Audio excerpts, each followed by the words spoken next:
أعوذ بالله من الشيطان اللعين الرجيم. بسم الله الرحمن الرحيم.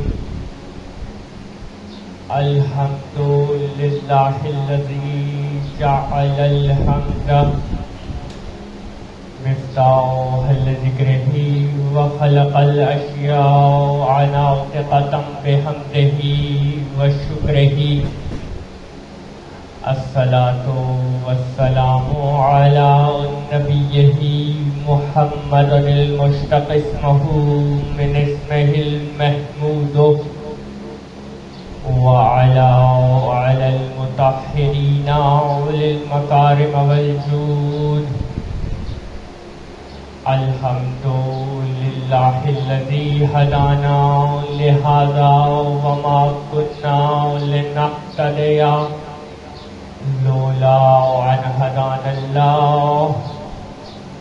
أما بعد فقد قال الله تبارك وتعالى في كتابه المحكم وخطابه المتقن وقوله أحسن.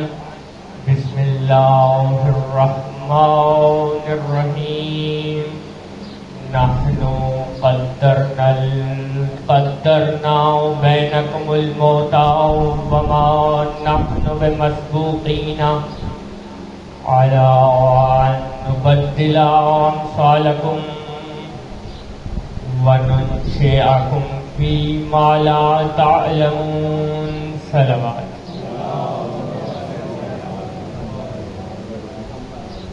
بابا سے بلند صلوات. برائے بلندی درجات ایک مرتبہ سورہ فاتحہ اور 3 مرتبہ سورہ اخلاص کی تلاوت.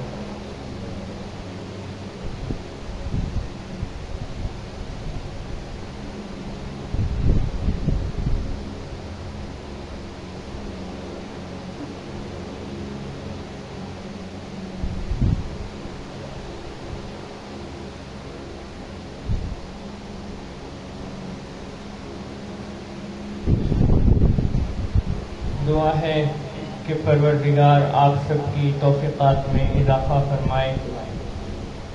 جو افراد بستر علالت پر ہیں انہیں شفا یاب سحر نصیب فرمائے.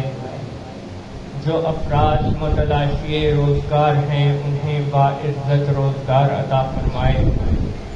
تمام افراد کے رزق اور روزی میں وسعت عطا فرمائے. سلطان کائنات ولی عصر کے ظہور میں تعجیل فرمائے.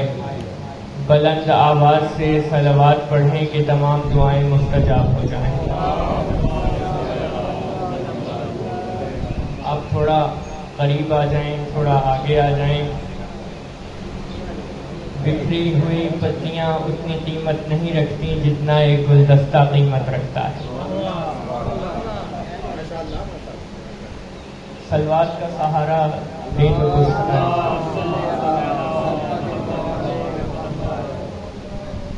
عزیزان گرامی قدر, سورہ واقعہ کی انتہائی لطیف آیہ مجیدہ کو سرنامہ کلام قرار دے کر موت کو موضوع سخن قرار دیا.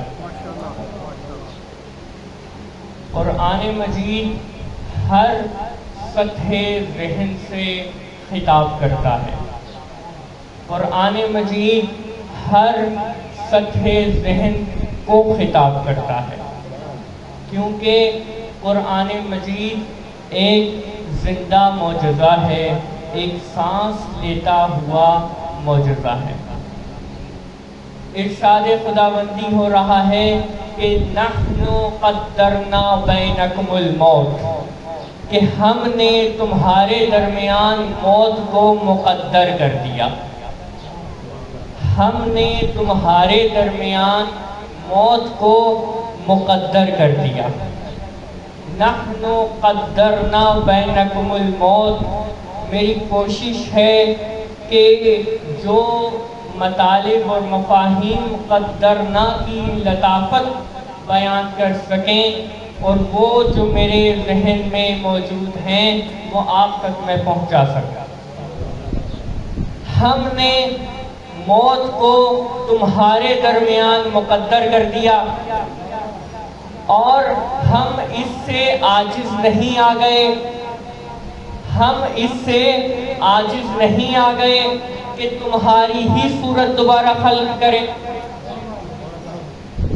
ہم اس سے عاجز نہیں آ گئے، اور ہم تمہیں ایسا سطح وجود عطا کریں کہ جسے تم نہیں جانتے۔ وَنُنشِئَكُمْ فِي مَا لَا تَعْلَمُونَ، ہم تمہیں ایک ایسا سطح وجود عطا کریں کہ جسے تم نہیں جانتے۔ دیکھیے اس آیت میں موت کے حسن و جمال کا اظہار کیا گیا۔ اس آیہ مجیدہ میں موت کے ایک حسن و جمال کے پہلو کو دکھایا گیا۔ دیکھیے ان اللہ جمیل وَيُحِبُّ الجمال، اللہ جمیل ہے اور جمال ہی سے محبت کرتا ہے، تو جو شے اس کی طرف سے ہوگی وہ جمیل ہوگی۔ اللہ جمیل ہے، جمال سے محبت کرتا ہے، جو شے اس کی طرف سے ہوگی وہ جمیل ہوگی۔ اور اسی لیے اللہ نے قرآن مجید میں بہت سے مقامات پر بہت سے حسن و جمال کا تذکرہ کیا، بہت سی زینتوں کا تذکرہ کیا۔ دیکھیے تھوڑی سی تمہید کی منزل سے گزرنا مقصود ہے، لہذا آپ کے سہارے کا درکار۔ اللہ نے موت کو مقدر کیا اور پھر بہت سی زینتوں کا تذکرہ کیا۔ المال والبنون زینت الحیات الدنیا، مال اور اولاد دنیا کی زینت ہے۔ اللہ نے بہت سی زینتوں کا تذکرہ کیا اور اکثر زینتوں کی نسبت زمین کی طرف رکھی، اکثر زینتوں کی نسبت، اکثر حسن و جمال کی نسبت زمین کی طرف رکھی۔ مال و اولاد زمین کی زینت ہے، آپ کا مال، آپ کی اولاد آپ کی زینت نہیں بلکہ دنیا کی زینت ہے۔ تو پھر سوال ہے کہ آپ کی زینت کیا ہے؟ سوال ہے کہ آپ کی زینت کیا ہے؟ تو ارشاد ہو رہا ہے یا بنی آدم خذوا زینتکم عند کل مسجد، کہ اے بنی آدم اپنی زینت تلاش کرو مسجد میں، اپنی زینت تلاش کرو مسجد میں۔ دیکھیے یہ حسن اسلوب بیان ہوتا ہے کہ کہیں کل کا ذکر کر کے جز مراد لیا جائے، کہیں جز کا تذکرہ کر کے کل مراد لیا جائے۔ اپنی زینت تلاش کرو مسجد میں، اللہ نے مسجد کو جز رکھا اور وہ ہر کام جو للہ کیا جائے اسے کل کے طور پر رکھا، یعنی تمہاری زینت، آپ کی زینت ہر وہ کام ہے جو للہ کیا جائے، ہر وہ کام جو للہ کیا جائے۔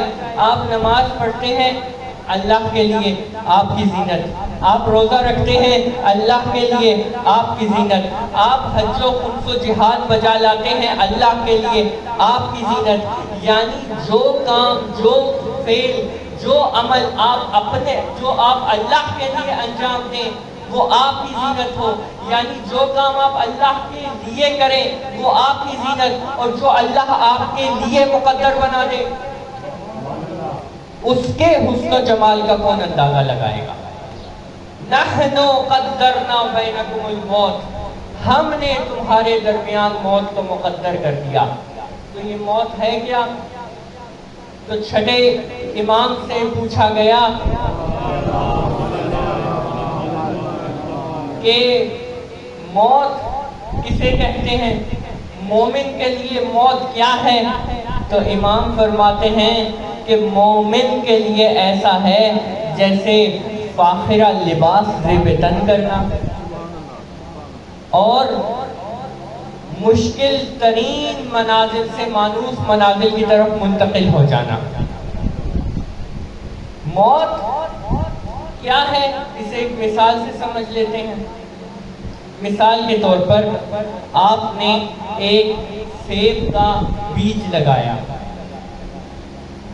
وہ کوپل اس کی سینہ زمین کو چیر کر باہر آئی، وہ بڑا ہونے لگا، اس پر آپ کو ایک بیرونی و خارجی حرکت نظر آئی، اس پر دو حرکتیں عمل کر رہی تھیں، ایک بیرونی و خارجی حرکت، ایک داخلی و جوہری حرکت۔ بیرونی و خارجی حرکت آپ کو نظر آتی رہی، پودا بڑا ہوتا رہا، حتیٰ کہ اس پر شاخیں آئیں، اس پر پتے آئے، اس پر پھول آئے، اس پر پھل آیا، آپ کو خارجی حرکت نظر آتی رہی۔ ایک منزل وہ آئی کہ اس پر پھل آیا۔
تو عزیزان گرامی، موت کو سمجھنے کے لیے ایک مثال عرض کر رہا ہوں۔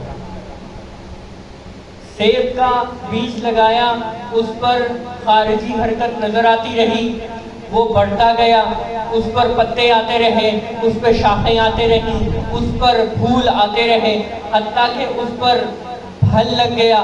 ایک خاص حد پر جا کر پھل رک گیا، خارجی حرکت نظر آنا بند ہو گئی، جوہری و اندرونی حرکت ہو رہی ہے، اور اس جوہری و اندرونی حرکت کی وجہ سے سختی نرمی سے بدلنے لگی، بے رغبت بو خوشبو سے بدلنے لگی، ترش مزہ شیریں سے بدلنے لگا، اور ایک منزل وہ آئی کہ باغبان نے چاہا کہ یہ سیب اب شاخ پر لگا نہ رہ جائے، اب یہ سیب اس شاخ پر لگا نہ رہ جائے، اس لیے باغبان نے قدردانی کے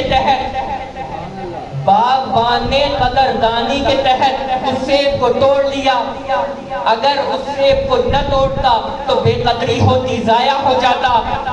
اب باغبان نے جب توڑا ہوگا تو شاخوں کو صدمہ ہوا ہوگا، پتوں کو صدمہ ہوا ہوگا، پھولوں کو صدمہ ہوا ہوگا، لیکن سیب نے فرحت محسوس کی ہوگی، سیب نے فرحت محسوس کی ہوگی، کیونکہ سیب جانتا تھا کہ اب یہ منزل میرے لائق نہیں رہ گئی، یہ منزل میں جس منزل کے لیے تھا اس کی طرف جا رہا ہوں. اسی طرح وجود انسانی، وجود بشر جنین سے آغوش مادر میں آیا، آغوش مادر سے گہوارے میں آیا، گہوارے سے قد و قامت بلند ہوتا رہا، حتیٰ کہ ایک منزل وہ آئی کہ جسمانی حرکت پہ خارجی حرکت نظر آنا بند ہو گئی، جسم ایک وجود پہ جا کے ٹھہر گیا، روحانی سفر جاری رہا. اور پھر ایک منزل وہ آئی کہ اس باغبان نے چاہا کہ یہ مقام اب اس کے لیے نہیں رہ گیا.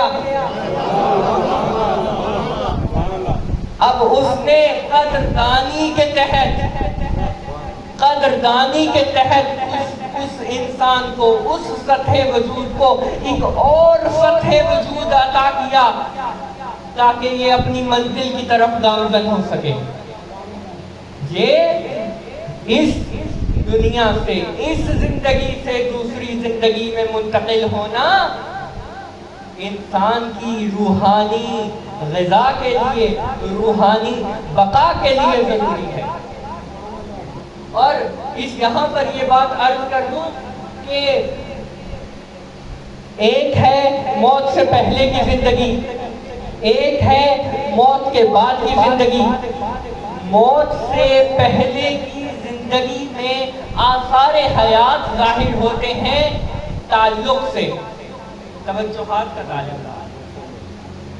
اس زندگی میں جس وقت آپ زندگی بسر کر رہے ہیں، جس عالم ہستی کے جس حصے میں آپ زندگی بسر کر رہے ہیں، یہاں آثار حیات ظاہر ہوتے ہیں تعلق سے.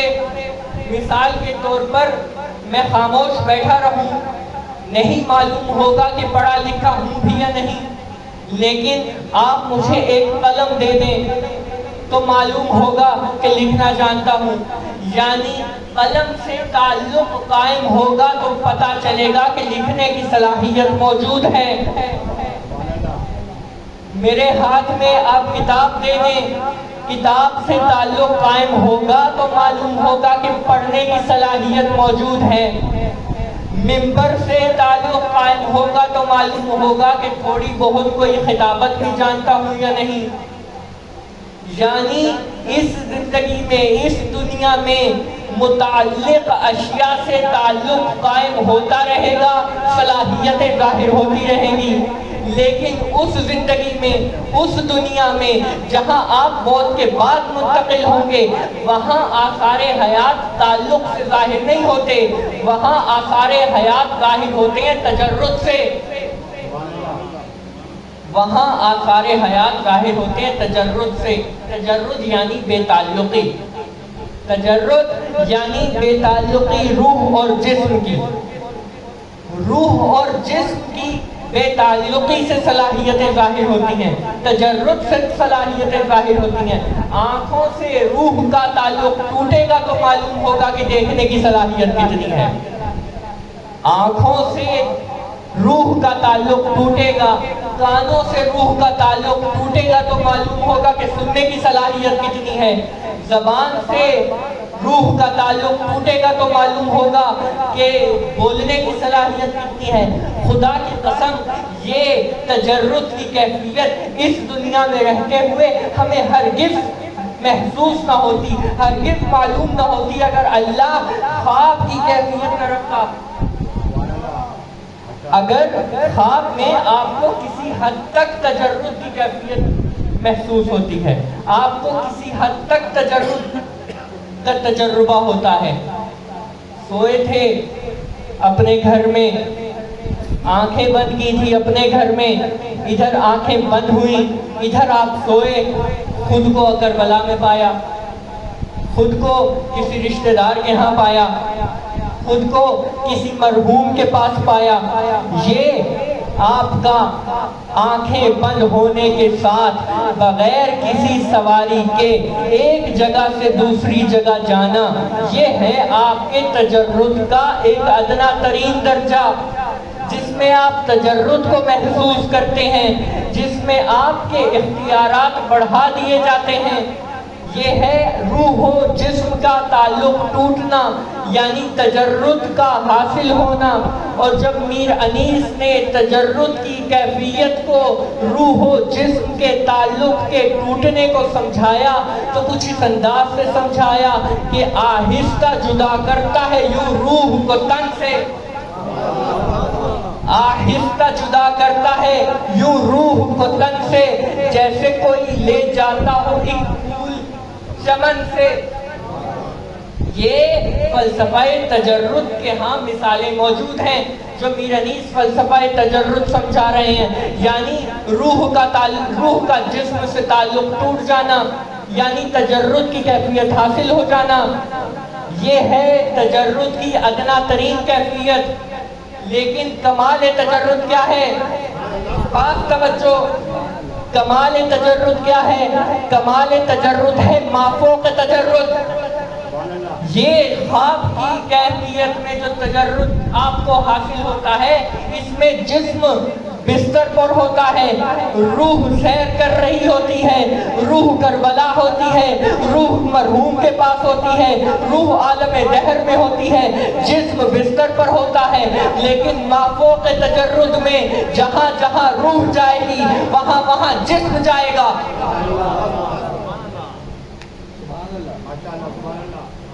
یہ ہے مافوق تجرد۔ اور اگر کوئی جملہ لے لیجئے، اگر کوئی زمین پر بیٹھ کر، نکاح کی مسجد پر بیٹھ کر لوہے محفوظ سے الحمد پڑھتا نظر آئے تو سمجھ جانا کہ مافوق تجرد کہاں ملا ہے۔ کیونکہ بصارت کے لیے، ایسی بصارت کے لیے نگاہوں کا جسم کے ساتھ، روح کے ساتھ تعلق ٹوٹنا ضروری ہے۔ لیکن کوئی ایسا ہے جو تعلق توڑے بغیر لوح محفوظ کا مطالعہ کر رہا ہے۔ یہ ہے مافوق تجرد۔ یہ اختیارات آپ کو عطا کیے جائیں گے۔ یہ اختیارات جب آپ اس دنیا سے دوسرے جہان میں منتقل ہوں گے تو یہ کیفیات آپ کو عطا کی جائیں گی۔ عزیزان گرامی، جناب ابراہیم نے پوچھا رب ارنی، پروردگار دکھا دے، کیفا تحیی الموتا، کہ تو مردوں کو کیسے زندہ کرتا ہے۔ آواز آئی قال اولم تؤمن، کیا ابراہیم یقین نہیں رکھتے؟ کیا ابراہیم یقین نہیں رکھتے؟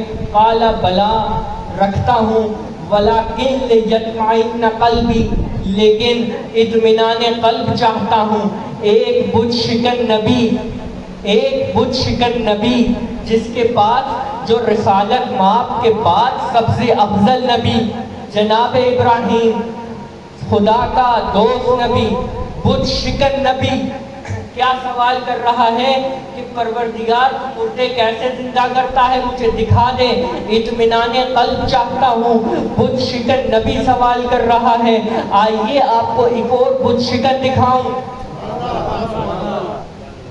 وہ بت شکن مسجد کوفہ کے منبر سے کہہ رہا ہے، فرما رہا ہے کہ اگر میرے سامنے سے پردے ہٹا دیے جائیں تو میرے یقین میں اضافہ نہیں ہو سکتا۔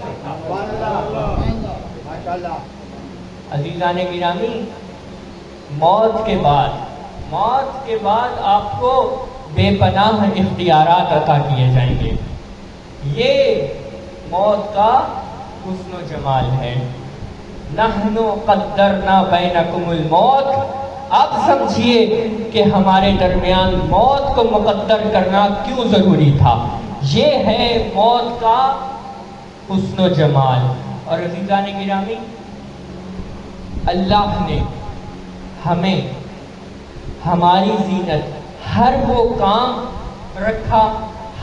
کام ہماری زینت رکھا، ہر وہ کام ہماری حسن و جمال میں اضافہ رکھا جو ہم للہ کریں گے۔ یہ بات واضح ہے کہ جو ہم للہ کریں گے وہ ہماری زینت ہے۔ جو ہم کام، جو عمل، جو فعل للہ کریں گے وہ ہماری زینت ہے۔ اور ایک جملہ لے لیجیے اور محفوظ رکھیے گا کہ جب کوئی شے للہ ہو جاتی ہے، جب کوئی شے، یاد رکھیے گا، جب کوئی شے للہ ہو جاتی ہے، جب کوئی شے للہ ہو جاتی ہے تو اللہ اس شے کو وجہ اللہیت عطا کر دیتا ہے، اللہ اس کو وجہ اللہیت عطا کر دیتا ہے۔ جو شے للہ ہو جائے، یعنی جو شے للہ ہو جائے وہ وجہ اللہ ہو جاتی ہے، اور جو سراپا للہ ہو جائے وہ سراپا وجہ اللہ ہو جاتا ہے۔ اور یہ وجہ اللہ یعنی باعث معرفت الہی ہونا، اللہ کی پہچان کے جو باعث شے بن جائے وہ وجہ اللہ بن جاتی ہے، اور وجہ اللہ ہونے کے لیے للہ ہونا ضروری ہے۔ اور یہاں ایک اور جملہ یاد رکھیے گا کہ جو شے للہ ہو جائے، جو شے وجہ اللہ ہو جائے، اسے دیکھنا بھی عبادت ہے، اس کا ذکر بھی عبادت ہے۔ جو شے وجہ اللہ ہو جائے اس کو دیکھنا بھی عبادت، اس کا ذکر بھی عبادت۔ اسی لیے نبی رحمت نے فرمایا کہ النظر الی کعبۃ عبادہ، نبی رحمت نے فرمایا کہ کعبے کی طرف دیکھنا عبادت ہے۔ پھر فرمایا النظر الی المصحف عبادہ، قرآن کی طرف دیکھنا عبادت ہے۔ پھر فرمایا النظر العالم عبادہ، عالم کی طرف دیکھنا عبادت ہے۔ پھر فرمایا النظر الی والد عبادہ، والد کی طرف دیکھنا عبادت ہے، یعنی کعبے کی طرف دیکھنا عبادت، والد کی طرف دیکھنا عبادت، قرآن کی طرف دیکھنا عبادت، اور عالم کی طرف دیکھنا عبادت۔ لیکن فرق ہے کہ جب آپ کعبے کی طرف دیکھ رہے ہیں تو آپ قرآن کو نہیں دیکھ رہے، آپ عالم کو نہیں دیکھ رہے، آپ والد کو نہیں دیکھ رہے۔ جب آپ والد کو دیکھ رہے ہیں تو آپ کعبے کو نہیں دیکھ رہے، آپ عالم کو نہیں دیکھ رہے، آپ قرآن کو نہیں دیکھ رہے۔ ڈھونڈو کوئی ایسا جو بیک وقت، بیک لہجہ، بیک آن، باپ بھی ہو، عالم بھی ہو، قرآن بھی ہو، کعبہ بھی ہو، کوئی اور نظر نہیں آئے گا۔ النظر الی وجہ العبادہ۔ نعرہ حیدری، علی کے چہرے کی طرف دیکھنا عبادت ہے۔ ہم کہیں گے پروردگار ایک وقت وہ آئے گا، ایک آن وہ آئے گی، ایک دور وہ آئے گا، ایک عہد وہ آئے گا کہ جب بغیر تجرد، بغیر مافوق تجرد دیدار علی میسر نہیں ہوگا، بغیر تجرد، بغیر روح و جسم کی بے تعلقی کے بغیر دیدار علی میسر نہیں ہوگا۔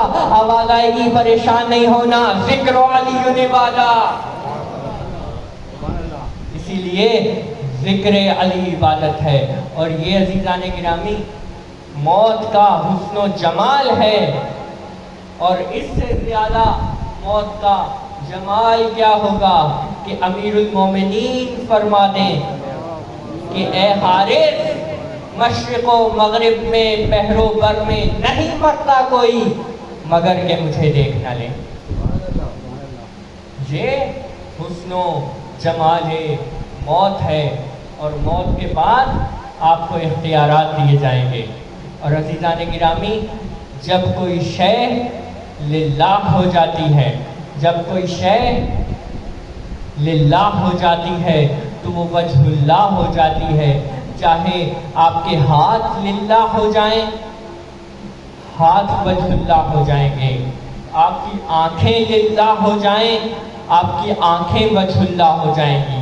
اور اسی طرح ایک وجہ اللہی آنکھیں، ایک عین اللہ، ایک وجہ اللہی آنکھیں جب میر انیس کو کربلا میں نظر آئیں تو انہوں نے قلم اٹھایا اور فرمایا کہ آنکھوں کو کہیے عین تو عین خطا ہے، یہ پردے نہ کیوں ہو ساتھ کے نور خدا ہے، یہ سب کو ہے چشم داشت کے عین عطا ہے، یہ بیمار خود پر سب کے مرض کی دوا ہے یہ، سرخوش ہے جام ان کی جو الفت کا پی گیا، دیکھا نگاہ لطف جس کو وہ جی گیا، احسان بھی حیا بھی مروت بھی قہر بھی، خود موت بھی حیات بھی امرت بھی زہر بھی، بینا بھی نکتہ سنج بھی دانائے دہر بھی، تسنیم بھی بہشت بھی کوثر کی نہر بھی، سر شرم سے جھکائے ہے نرگس ریاض میں،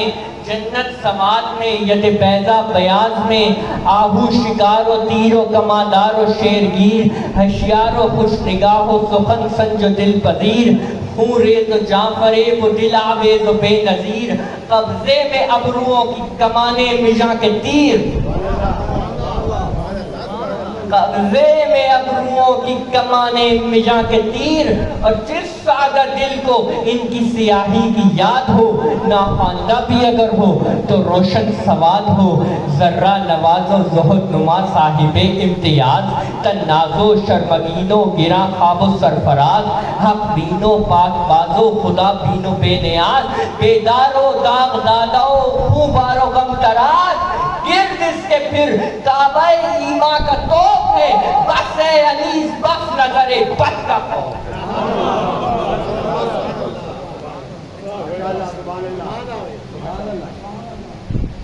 عزیزان گرامی، جتنے فضائل بیان کیے جائیں حق ادا نہیں ہو سکتا، جتنے فضائل بیان کیے جائیں حق ادا نہیں ہو سکتا۔